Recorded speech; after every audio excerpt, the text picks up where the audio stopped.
On September 15, 1959, Houston Post sportswriter Mickey Herskowitz wrote that the miners were in such terrible shape and that the Continental League might actually serve to help their broken system. Mickey reminded readers that when the young and well-heeled Continental League happened upon the scene 6 weeks prior, it was accused by some writers and baseball officials of varying rank of trying to kill the minor leagues.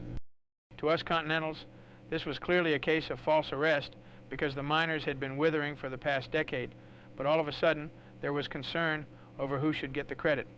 For those who disagreed with this assessment, they just needed to consider that every club in the American Association lost money in 1958, and only Louisville was expected to show a profit in 1959.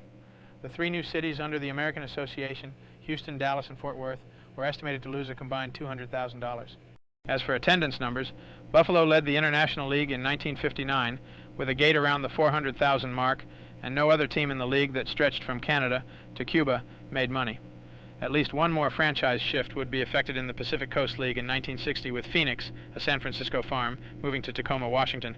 For the third year in a row, the Pacific Coast League's attendance tumbled sharply.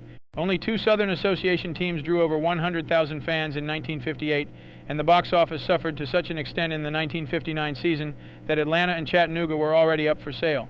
The Texas League was saved from complete ruin by a reorganization which gave its 6 remaining clubs financial aid and full working agreements.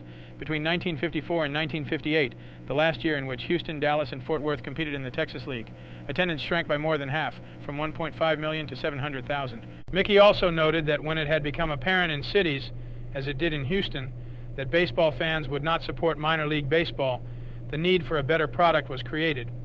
To the argument that a third league would hasten the death of the minors, Mickey noted that the third leaguers had pointed out that more players, more teams, and more leagues would be necessary to staff their circuit, and their aim was to build the Continental on a firm and realistic foundation.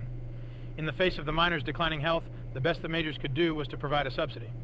Such subsidies like bonus payments to unproven players were considered unsound by knowledgeable baseball men.